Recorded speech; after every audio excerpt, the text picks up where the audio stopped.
Bonsoir, je suis richement bénie dans le nom de Jésus.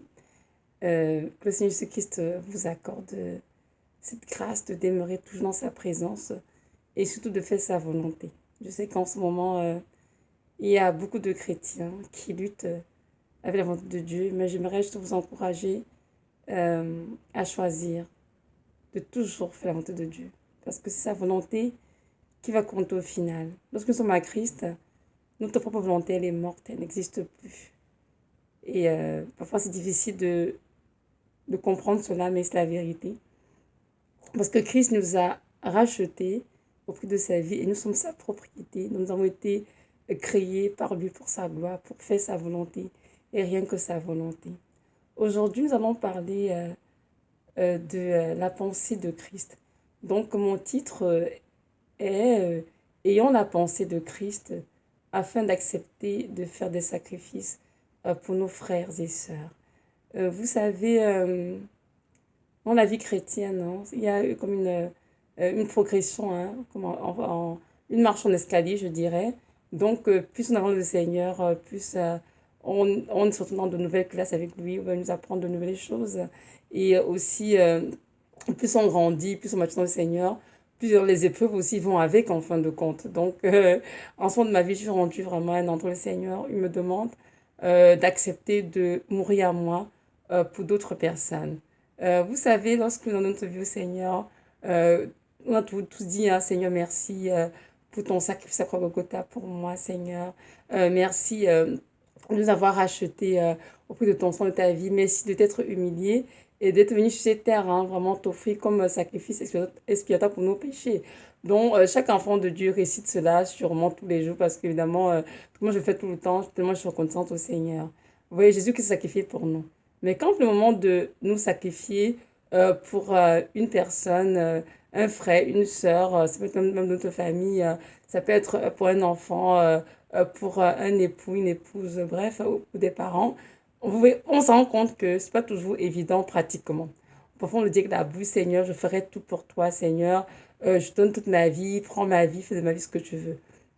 Oui, on le dit avec la bouche rapidement, mais lorsque le temps vient de mettre cela en pratique, c'est pas toujours évident. Ça, on le sait tous. Donc, pour ma part, j'avais cette classe justement où je dois accepter, mourir à moi, mourir à mes émotions afin que la lumière rentre dans la vie d'autres personnes. Et ceci fera dans l'objet de ce message hein, que j'ai reçu du Seigneur ce matin. Donc, je vais lire le texte qui se trouve dans Philippiens 2, versets 5 à 8, qui dit ceci. Philippiens 2, 5 à 8. Ayez en vous la même pensée qui est en Jésus-Christ, hein, lequel, étant en forme de Dieu, n'a pas regardé son égalité avec Dieu comme une usurpation.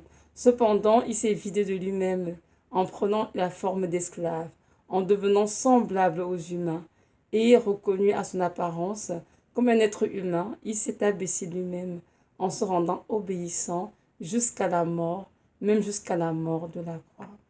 Parole du Seigneur. Donc ici, ce texte, c'est Paul qui s'adresse aux Philippiens et il exhorte justement les Philippiens à avoir même pensée, que la pensée qui était en Christ. C'est quoi la pensée? C'est rien d'autre que de s'humilier tout simplement parce que Jésus-Christ, étant le Dieu Tout-Puissant, il s'est humilié vraiment, il est mis sur cette terre et il a pris justement la forme humaine afin de se vider de lui-même et de donner sa vie pour que nous puissions vivre. Et en retour, il s'attend à ce que nous, ses enfants, nous qui réclamons être des chrétiens, que nous sommes capables de faire autant pour nos frères et sœurs qui sont autour de nous. C'est sûr que lorsque la personne pour laquelle on veut se sacrifier, on aime la personne, ou la personne nous aime beaucoup, très souvent c'est facile, on dirait pas facile, je dirais pas facile, mais ça passera un peu plus, je dirais. Mais lorsque la personne pour laquelle je demande de se sacrifier, peut-être ne nous aime peut-être pas assez ou bien on se sent méprisé par cette personne, on se sent, comment dirais-je, abaissé cette personne, c'est sûr parce que c'est très très difficile. Et là, maintenant, on se dit, Seigneur, comment j'y arriverai, pardon, Seigneur, à prier pour quelqu'un qui me méprise, après pour quelqu'un qui me déteste, après pour quelqu'un qui ne m'aime pas tout simplement. Le Seigneur te dit, oui, mon enfant, je vais le faire. Pourquoi? Parce que moi aussi, lorsque tu es encore un pécheur, je suis mort à la croix Golgotha. Et c'est vrai que c'est dans la parole là, que Jésus-Christ prouve son amour envers nous en ce que lorsque nous sommes encore pécheurs, Christ est mort pour des impies comme nous. Donc c'est sûr ce que Dieu m'a fait Golgotha. On était tous vautrés dans des péchés.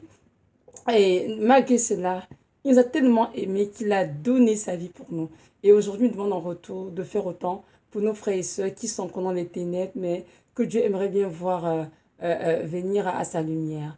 Et le Seigneur m'a montré à moi aujourd'hui que c'est important que je puisse mourir à moi-même, renoncer à moi, à mes intérêts, à mes émotions, et vraiment porter ma croix, qui est de prier cette personne, de l'aimer, de la supporter jusqu'à ce que la lumière dans sa vie. C'est très important pour le Seigneur. Quand nous voulons surtout parler de le Seigneur, c'est que notre Dieu est un Dieu compatissant dans la colère sans bonté et que son désir le plus profond n'est pas que le méchant périsse au loin de là. Au contraire, hein, c'est qu'il dans Ézéchiel, il désire que le méchant vive, que le méchant se prenne de sa voix et qu'il vive. Donc, même si cette personne pour laquelle Dieu nous demande de prier, elle est méchante avec nous, elle nous méprise, elle nous rabaisse, elle nous déshonore, c'est il faut quand même accepter, prendre une forme d'esclave comme Jésus-Christ à son exemple, afin de prier pour cette personne. Et il m'a montré, tu ne peux pas prier étant irrité, tu ne peux pas prier étant amère dans ton cœur, Evelyne, ça ne marche pas et le Seigneur a raison. Nous savons tous que la foi, elle est agissante par l'amour. Hein. Donc, si on dit qu'on veut des prières, qu'on a foi en un Dieu qui a exaucé ses prières, alors si on a foi en Dieu, c'est sûr dès que dans nos cœurs règne vraiment l'amour et que l'amour. Si dans notre cœur, il y a le ressentiment, l'amertume, la haine ou bien toutes sortes de choses négatives, c'est sûr que ces choses vont entacher nos prières et les bloquer. Dieu ne les écoutera tout de même pas. Donc, c'est important vraiment que nous disions tous aujourd'hui que notre Dieu nous appelle à souffrir pour les autres. C'est ça, seulement ça la phrase à dire.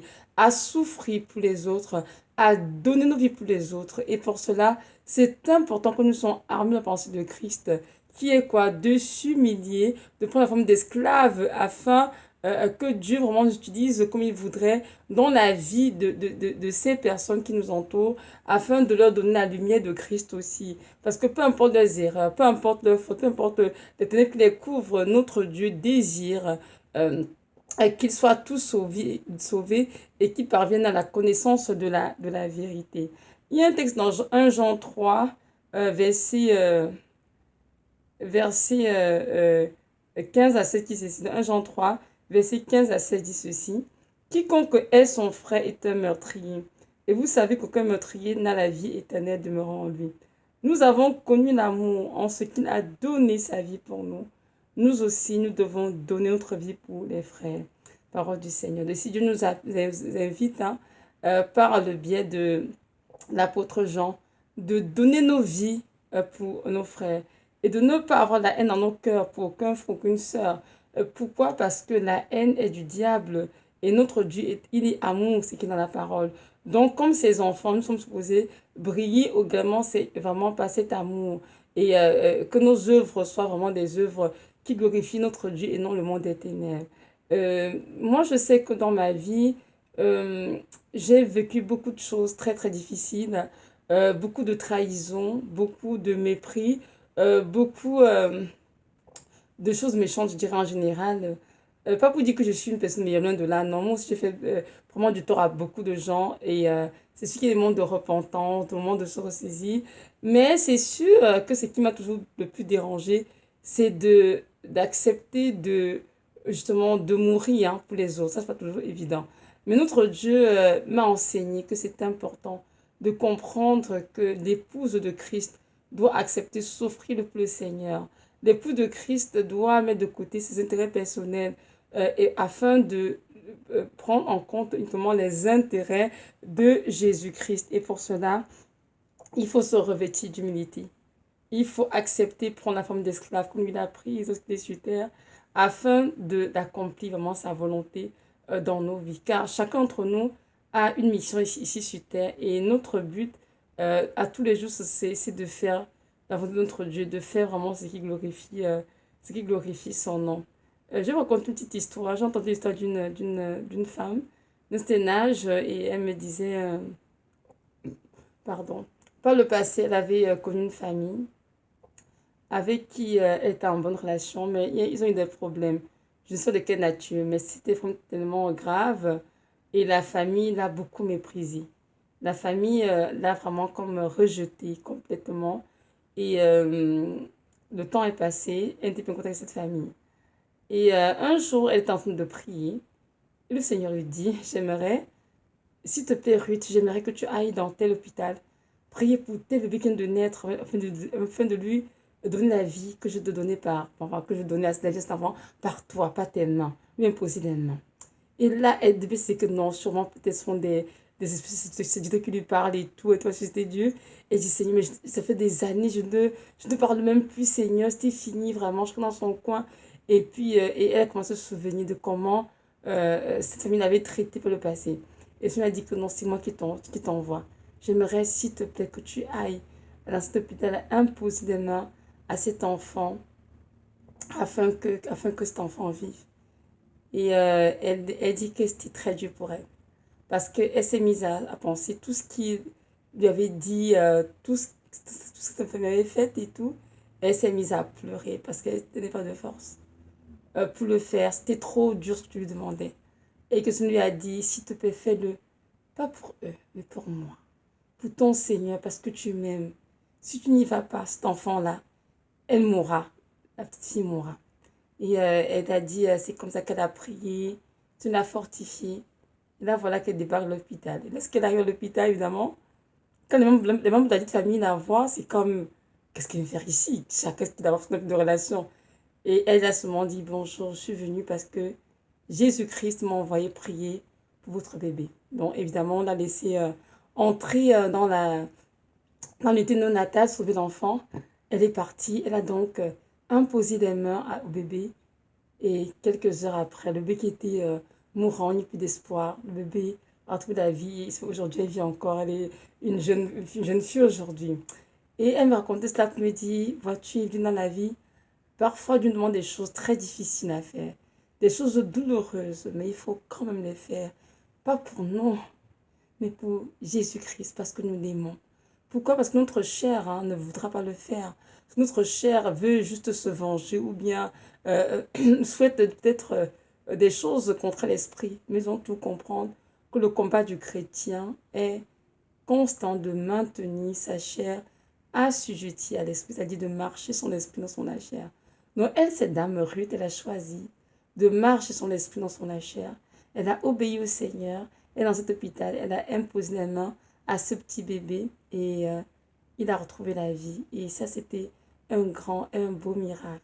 Elle a fait ça pour le Seigneur, parce qu'elle aime le Seigneur. Donc aujourd'hui, Dieu nous appelle tous à suivre un exemple du Seigneur lui qui s'est sacrifié, qui a fait forme d'esclave, malgré l'humiliation, il est quand même mort à la Golgotha pour nous. Mais aussi que le témoin de cette sœur nous fortifie et nous donne de comprendre qu'en la vie, il peut arriver que Dieu nous donne des choses très très difficiles. Mais par son Esprit Saint, il nous rendra capable de les faire, car c'est pour cela qu'il nous a créés. C'est pour vraiment l'aimer, l'adorer et faire toujours sa volonté. Et n'oublions pas qu'il sur cette terre, la chose la plus importante pour un chrétien, c'est de faire la volonté de Dieu. Donc, lorsqu'on continue de lire le texte de tout à l'heure dans Philippiens 2, toujours, verset 12, c'est qui ceci? C'est pourquoi, mes bien-aimés, comme vous avez toujours obéi, mettez en œuvre votre propre salut avec crainte et tremblement, non seulement comme en ma présence, mais beaucoup plus maintenant que je suis absent. Car c'est Dieu qui produit en vous le vouloir et le faire, selon son bon plaisir. Faites toutes choses sans murmure et sans dispute, afin que vous soyez sans reproche, sans mélange, des enfants de Dieu innocents au milieu d'une génération tordue et déformée, parmi laquelle vous brillez comme des luminaires, dans le monde qui porte au-devant d'eux la parole de vie. Je m'arrête là, parole du Seigneur. Donc, voyez-vous, ici vraiment l'apôtre Paul encourage les Philippiens, oh c'est magnifique, à toujours obéir au Seigneur. Et aussi, aussi nous encourage, nous aussi, à toujours obéir au Seigneur. Même comme notre Dieu n'est pas présent physiquement, nous avons qu'il a un esprit de toujours obéir au Seigneur, de travailler à notre salut avec crainte et tremblement. C'est très, très important. Sachant qu'un jour, nous devons devant le trône de Dieu et que chacun doit rendre compte pour ses propres actes et de comprendre ce que c'est Dieu qui produit en nous, le vouloir et le faire sans son plaisir. De nous invite vraiment à faire toutes choses sans murmure, sans dispute, afin que nous soyons sans reproche, hein, sans mélange. Maintenant, je veux dire sans confusion, sans compromis, sans impureté. Des enfants de Dieu innocents au milieu d'une génération tordue et déformée. C'est tout ça que notre terre est couverte de tellement de ténèbres.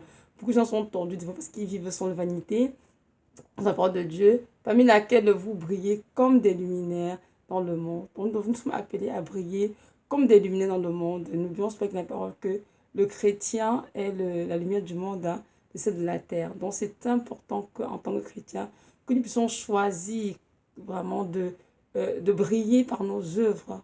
C'est très important. Et pour y arriver, il faut laisser Christ nous crucifier, c'est notre chair, nos émotions, que nous puissions accepter, marcher selon l'esprit et non selon la chair, que nous puissions accepter, mourir à nous-mêmes, renoncer à nous-mêmes, porter notre croix et marcher à la suite du Seigneur Jésus-Christ de Nazareth.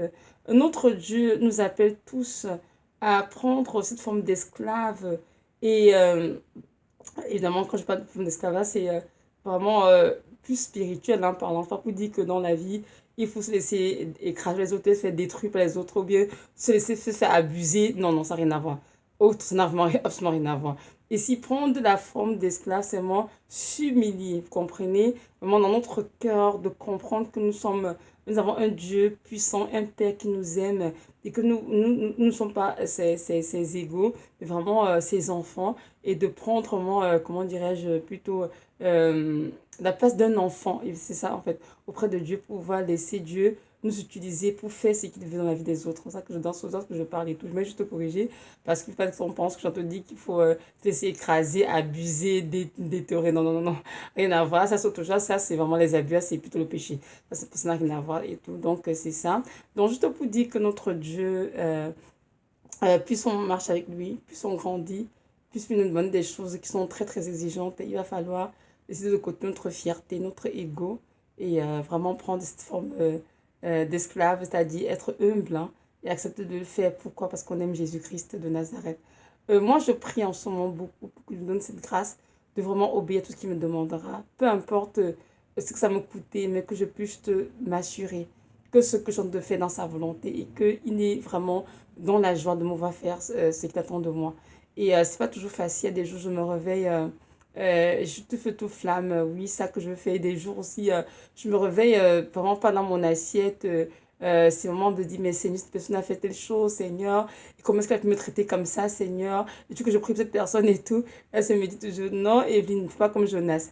Ne t'irrite pas, s'il te plaît, prie pour cette personne afin que ça lui la lumière toute sa vie parce qu'elle a besoin d'être sauvée. Et n'oublie pas que lorsqu'il y a une âme de sauvée, il y a beaucoup, beaucoup de joie dans le ciel. Et mon désir, c'est pas que quiconque périsse, non. Je veux que le méchant se repente et qu'il vive. Donc, c'est ça. Donc, Dieu me demande vraiment de beaucoup prier aussi pour voir des personnes, hein, avec ses yeux à lui. Parce que nous regardons avec nos yeux humains, hein, c'est comme, cette personne m'a fait ceci, en tout cas, Seigneur. En tout cas, je ne veux plus la voir, je veux plus juste qu'elle se tienne loin de moi. Mais en regardant les personnes au travers du regard de Jésus, les choses sont très différentes. Nous voyons des personnes comme Dieu les voit, sur un angle très, très différent. Et cela aussi nous aide évidemment à plus progresser et à prier quoi, pour ces personnes. Et ils ont dit tout à l'heure ici que c'est Jésus qui produit en nous le vouloir et le faire sans son bon plaisir. Amen. Donc, notre Dieu est celui qui nous demande de nous sacrifier et celui aussi qui donne vraiment la capacité de le faire et nous aide par cet esprit à faire ce qu'il attend de nous. Donc, c'est une mission qui n'est pas impossible, mais qui est possible avec l'aide du Seigneur, bien entendu. Donc, voilà, c'est ça. J'aimerais aussi parler d'Abraham un tout petit peu. Nous savons tous qu'Abraham est notre Père, pardon, dans la foi qui a attendu un enfant pendant 25 ans, le fils de la promesse. Et après que cet enfant soit né, à un moment donné de sa vie, Seigneur Jésus lui a demandé de sacrifier son enfant. Waouh, Seigneur, c'est tellement difficile d'y penser. Et Abraham a quand même obéi au Seigneur. Il est parti à la montagne et lorsqu'il voulait élever le couteau sur l'enfant, Le Seigneur Jésus a dit qu'à Abraham, ne touche le petit enfant, car je sais que maintenant tu m'aimes, parce que tu as voulu m'offrir ce qui était le plus cher. Alors je te demande d'arrêter, car tu feras à côté d'un bélier qui servira de sacrifice. Voyez-vous? Donc en fait, notre Dieu, ce qu'il nous a donné de sacrifier, c'est quelque chose qui nous est cher. Et c'est très difficile, hein, parce que l'être humain est attaché à sa vie, à ce qu'on aime en fait. Mais notre Dieu, il nous apprend justement à vivre des vies d'abnégation, des vies de renonciation, parce que justement, il veut que nous puissions avoir sa pensée, marcher comme lui, s'humilier pour les autres et donner nos vies pour les autres. Donc, comme on l'a dit tout à l'heure dans 1 Jean 3, verset 16, je vais relire. Nous avons connu l'amour en ce qu'il a donné sa vie pour nous. Nous aussi, nous devons donner notre vie pour les frères. Donc, voyez-vous, donner notre vie pour les frères, si vous donnez quelque chose, il faut mourir quelque part. Il n'y a pas un sacrifice qu'on a Dieu qui ne coûte rien. Non, lorsqu'on se sacrifie, ça nous coûte toujours quelque chose. Donc, parfois, ça nous coûte notre orgueil, ça coûte la fierté, ça coûte des émotions, ça coûte quelque chose en tout cas. Il faut devoir renoncer à quelque chose qu'on aime, quelque chose auquel on tient pour pouvoir nous sacrifier parfois pour les frères et sœurs, selon comment Dieu nous conduit, quoi. Et comme je dis, ça peut être dans notre mariage, peut-être l'épouse qui doit sacrifier pour son époux, peut-être l'époux qui doit se sacrifier pour son épouse, hein, pour qu'elle puisse dans la lumière. Ça peut être dans une famille, et peut-être un enfant se sacrifier afin que ses parents entrent dans la lumière, afin que ses frères et sœurs entrent dans la lumière. Ça peut être même au niveau de l'église, hein, oui, des frères et sœurs qui doivent se sacrifier pour que d'autres membres soient éclairés parce qu'ils sont dans les ténèbres. Donc ça peut être un peu dans beaucoup de choses dans nos vies. Mais ce qu'il faut garder à l'esprit, c'est que dans tous les cas, notre Dieu, ce qu'il nous demande de sacrifice, il est très précis, il dit quoi faire et il t'aide à le faire parce qu'il ne te laisse pas seul, quoi. Il nous aide tous vraiment à offrir vraiment ce sacrifice de bonne odeur à son exemple. Donc c'est ça. Donc voilà, c'est ça vraiment la vidéo, que notre Dieu nous aide vraiment à voir la pensée de Jésus-Christ afin que nous puissions accepter de faire les sacrifices qu'il nous demande pour nos frères et pour nos sœurs. Notre Dieu revient bientôt, chercher une église sans tache ni ride, hein, donc c'est important de continuer, de se préparer, de se sanctifier, de ne pas s'attacher de ce monde, mais de comprendre que c'est le temps vraiment d'être prêt pour tout du Seigneur, car sa venue peut se produire de mois à l'autre et c'est important que chacun soit prêt, car je sais qu'il a tellement aimé de sa vie pour nous et son désir plus profond de voir tous ses enfants autour de lui réunis à la table des noces. Donc c'est important que chacun d'entre nous vraiment fasse tous les efforts possibles pour entrer au ciel. Et ces efforts, évidemment, c'est avec l'aide du Saint-Esprit. Et notre Dieu est fidèle pour achever l'œuvre de sanctification qu'il a commencé en nous. Notre Dieu nous aime tendrement et de plus en plus, je ressens comment le Seigneur, il nous aime beaucoup. Il est parfois triste, oui, de voir qu'il y a beaucoup d'enfants qui ont des cœurs endurcis, qui ont des oreilles endurcies, ne veulent pas écouter le Seigneur. Mais je vous encourage tous, y compris moi, écoutons le Seigneur. Écoutons le Seigneur. Quand comprenons bien qu'il n'y a pas de bonheur en dehors de Jésus-Christ. Jésus-Christ est notre vie, notre histoire. Et à chaque notre vie, il faut la raconter aux gens, citer ses hauts faits, ce qu'il a fait dans notre vie, témoigner de sa bonté envers nous. En tout cas, ça, c'est ma vie. Moi, toujours mes enfants, mon histoire s'appelle Jésus-Christ. Et à chaque saison de ma vie, je la chanterai, car mon histoire s'appelle Jésus-Christ de Nazareth. Et je reconnais que sans sa grâce, je ne serais pas là où je suis aujourd'hui. Et je te bénis, Seigneur, de m'avoir aimé, de m'avoir sauvé, de m'avoir avec de mes péchés, Seigneur, de m'avoir arraché des ténèbres, Seigneur, de m'avoir établi dans ton royaume afin que je porte du fruit et que mon fruit demeure. Donc voilà, maintenant si tu m'as écouté et que tu ne connais pas encore ce Dieu, j'aimerais te dire qu'il t'aime d'un amour éternel et conditionnel. Alors je t'encourage vraiment à te repentir de tes péchés, à lui demander pardon et vraiment à l'accepter dans ta vie comme ton sauveur, ton Seigneur. Tu ne regretteras pas car Jésus-Christ est la lumière du monde qui est venue pour créer tout homme, pour ceux qui l'acceptent, de le recevoir dans leur cœur. Alors je t'encourage vraiment à faire ce pas de foi, de ne pas surtout hésiter, hein, de croire qu'est-ce que c'est un faux nom. C'est le vrai, l'unique et le véritable. Car tous les autres dieux que tu as ici sont tous des faux dieux, sont des idoles. Mais Jésus-Christ est l'unique, le véritable, le seul Dieu qui t'a tellement aimé, qu'il a donné sa vie pour toi afin que tu vives. Donc voilà, soyez richement bénis, que notre Dieu nous accorde à tous cette grâce vraiment de nous avoir la pensée de souffrir pour lui et pour nos frères et sœurs. Soyez richement bénis. Amen.